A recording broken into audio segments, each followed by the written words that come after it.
इसलिए इस तर्क में दम नहीं है कि ये बिक जाएंगे। कोई पॉलिटिकल कंपल्सन की बात है, वो पॉलिटिकल कंपल्सन की भी बात जाती रही है। आप बिल्कुल मान के चलिए कि इनका कोई पॉलिटिकल कंपल्सन भी नहीं है कि बाला साहब का कोई ऋण चुकाना है। बाला साहब का ऋण चुकाने के लिए और भी माध्यम हो सकते हैं, लेकिन बाला साहब का ऋण उनके करप्ट पोते को, एक गुंडा पोता को, जिसका नाम हत्या में शामिल है, जिसका नाम बलात्कार में शामिल है, उनको बचा करके ये ऋण चुकाने की बात क्यों करेंगे मोदी जी, क्यों करेंगे अमित शाह जी, क्यों करेंगे फडणवीस जी? मुझे तो कोई इसमें लॉजिक समझ नहीं आता। लेकिन अगर फिर भी वो कर रहे हैं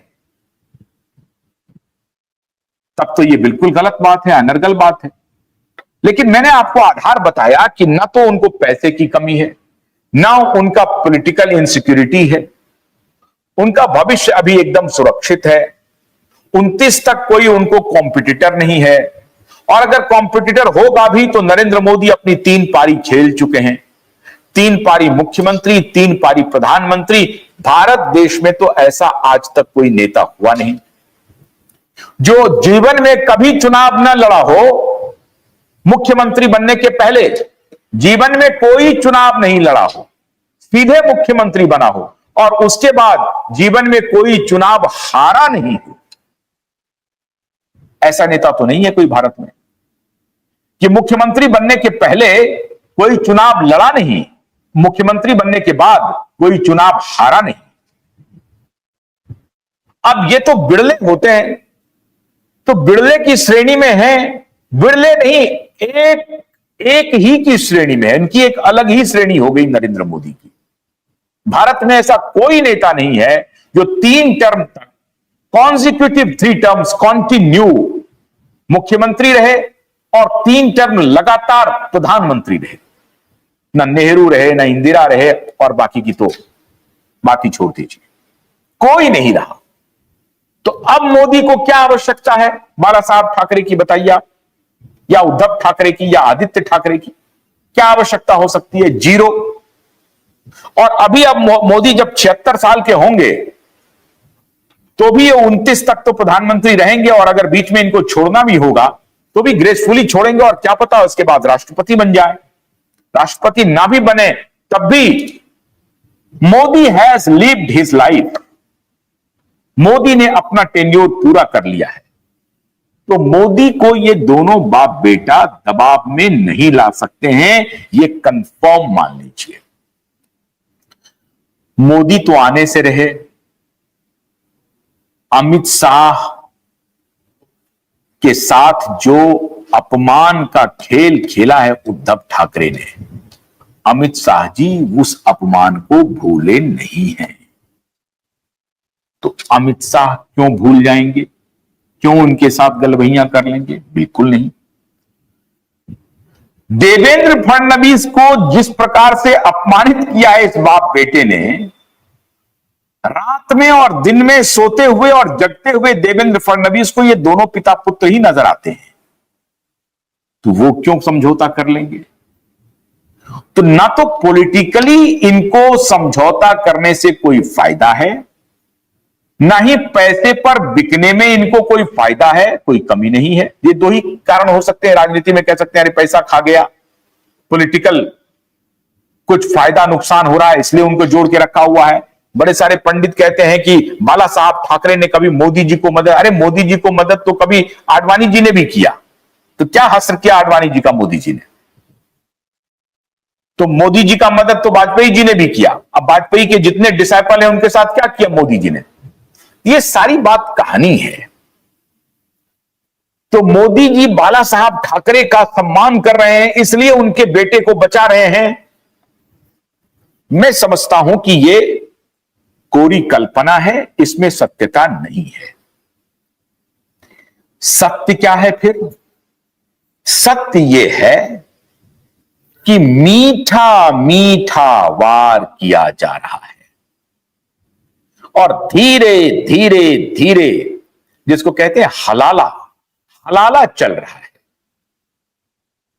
पहले पार्टी खत्म करो, तोड़ दिया 22 में, सिंबल खत्म करो, छीन लिया 22 में। लोकसभा में थोड़ी मरमरिंग हुई, लेकिन लोकसभा भी खत्म हो गया। विधानसभा के चुनाव में मटिया मेट कर दिया। अब पार्टी को तोड़ दिया।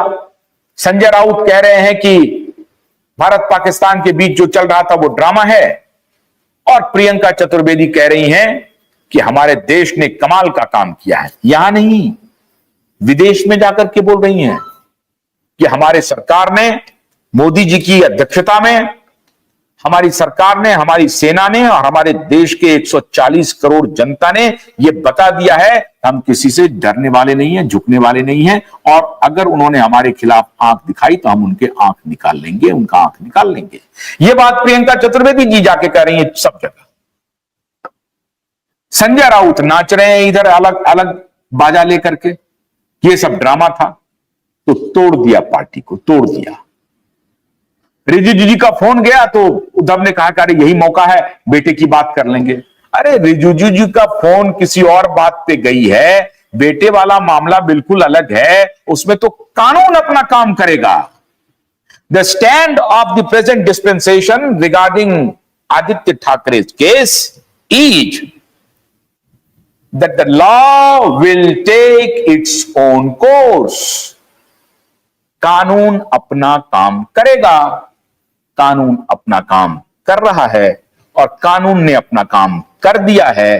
कानून ने पूछा है कि तुमने 2 साल में क्या किया, तो तुमने कुछ नहीं किया, तो तुम अपना बोरिया बिस्तर बांध लो। अब तुम अपने पॉलिटिकल मास्टर के हाथों के खिलौना बन गए, उसमें हमारी कोई गलती नहीं है।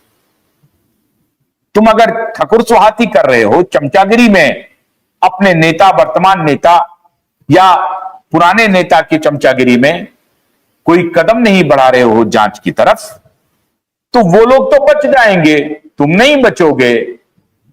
तो तुम्हारे खिलाफ अब प्रोसीडिंग्स भी शुरू होगी, क्रिमिनल प्रोसीडिंग्स शुरू हो गई कि 2 साल तक, 1 साल तो 12 महीना तो खैर नाम नहीं था, लेकिन पिछला अगला जो 1.5 महीना, डेढ़ साल का में तुम ऑफिसर हो। अब उस एसआईटी के बदले में कोई रेम्यूनरेशन लेते हो नहीं लेते हो भगवान जाने, लेकिन एक खास केस के जांच की जिम्मेदारी तुम्हें मिली थी। तुम ये नहीं कह सकते हो कि माननीय मुख्यमंत्री देवेंद्र फडणवीस जी के इशारे का इंतजार कर रहे थे, और यह भी नहीं कह सकते हो कि उद्धव ठाकरे हमारे ऊपर दबाव बना रहे थे। तो तुम दोनों तरफ से फंस गए। अब जवाब क्या दोगे? होम सेक्रेटरी तुमसे पूछ रहा है, डीजीपी तुमसे पूछ रहा है, मुंबई का पुलिस कमिश्नर तुमसे पूछ रहा है कि भाई तुमने क्या किया, ये बताओ, हमें तो लिख करके देना है। जवाब ही नहीं है, और जब जवाब नहीं है तो कोर्ट का पहला आदेश आएगा कि इस एसआईटी को इमीडिएटली डिसॉल्व करिए, और यह आदेश जाएगा सरकार को, डिसॉल्व कीजिए। और